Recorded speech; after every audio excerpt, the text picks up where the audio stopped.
Page 7, lesson 1-1 is on rational numbers as decimals. So Jalen has a wrench labeled 0.1875 inch and bolts labeled in fractions of an inch. Which size bolt will fit best with the wrench, and explain. So I've never seen a wrench like this with a decimal on it, but that's what they're looking at here, so we'll just go with it. So that's in decimal form, these are in fraction form. So few options we have. One option, probably the simplest option, would be just take the wrench and try on the 4 different bolts and see which one it fits. That's not what they're wanting us to do here, and obviously we can't do that because we can't grab the wrench off the page. But so what we're going to have to do mathematically, we're going to have to either change the decimal to a fraction, or we're going to have to change the fractions all to decimals and then see what works. So we are going to go ahead here. We're going to take the one option of changing the decimal to a fraction. Changing the decimal to a fraction, what we're going to do, we're going to look at the place value positions. So if you look at this decimal, right after the decimal point we have the tenths place, then the hundredths place, then the thousandths place, and then the 10,000ths place. This number will go in the numerator. The last place value position was 10 thousandths. So this is going to go over 10,000. And at this point, you might notice that does not nearly match up with any of those fractions. So looking at these numbers, we can reduce this down. One of the numbers ends in a 5, one ends in a 0, so you might recognize that you can reduce that by 5. Taking it a step further, the last digits are 75 and 2 zeros. Anything that ends in a 25, a 50, a 75, or 2 zeros is going to be divisible by 25. So I'm going to do one step further and reduce both of those by 25. If you just divided them by 5, you'll be able to divide by 5 again, and you'll get to the same point after you divide by 5 twice. So as long as you find something they're divisible by, don't worry if you're finding the highest number, because we didn't even find the highest number there with 25. Okay? Now you might notice again, we've got 75 and 400. So those are also both divisible by 25.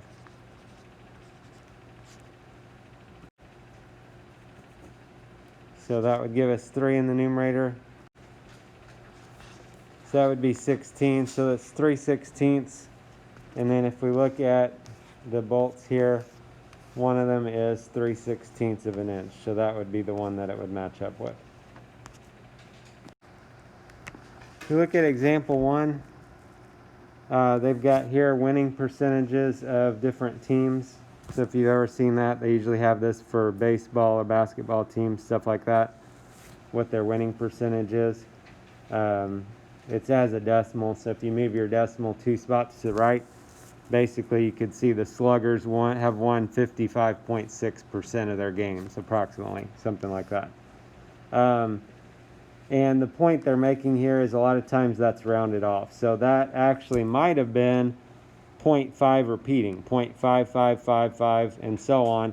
They just rounded it to the nearest thousandths place. So we could have otherwise written that as 0.5 repeating.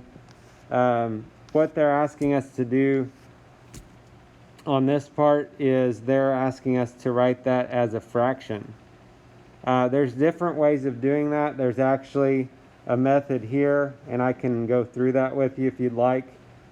In the scheme of things, most of the time, if they're going to ask us to do this, it's going to be where the number repeats right after the decimal point. And so we're just going to focus on that case. There's actually a trick for this that we can just memorize. So if it's repeating right after the decimal,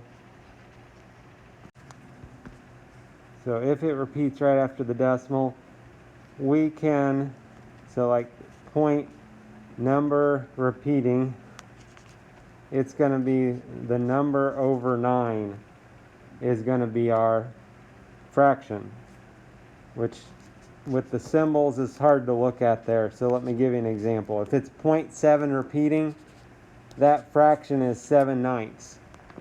And you can actually check that out on your calculator. If you take 7 divided by 9, you will get 0.7 repeating. Somebody looks at that and says, well, wait a sec, I put that and mine's got 0.777777778.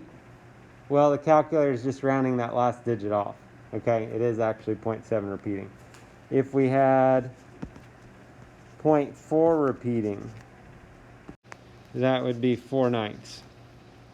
Okay, so we're just going to focus on right after the decimal. Now, if you have two things that repeat,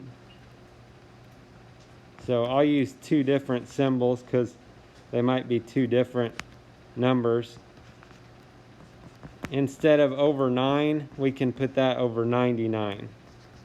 So for example, if we have 0.71 and there's a bar over both of those, that means the 71, 71, 71. That would be 71 over 99 as a fraction. And again, you can check me on that. If you do 71 divided by 99, you should get 0.717171. At some point, the last digit's going to be rounded on your calculator, but that's how it's going to work out, okay? 3 digits repeat. That would be over 999, and so on, okay? Again, it only works if it repeats right after the decimal point, but I don't know in the scheme of things if it's worth us worrying about every other example besides that. So if you look at the try it, in another baseball division, one team had a winning percentage of 0.444 and so on.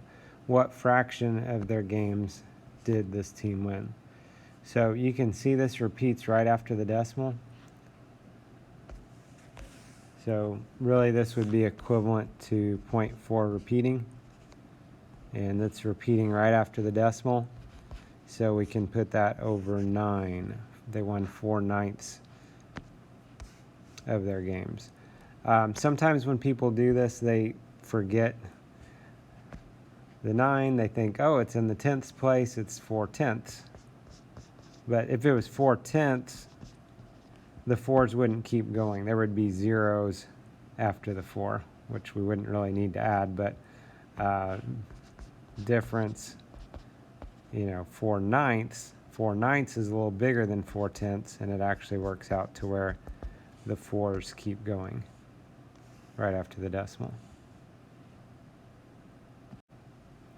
Example 3 is another one where this repeats right after the decimal point. So again, you can go through and I can show you how the book's doing what they're doing, but if it repeats right after the decimal, we can just kind of memorize what's happening here. So 0.9 is what's after the decimal.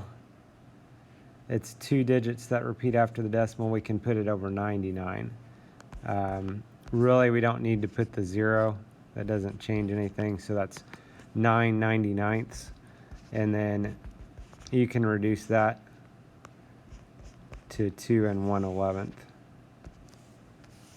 And if you'll notice, the book went through all this process and they still came up with the same answer, 2 1/11.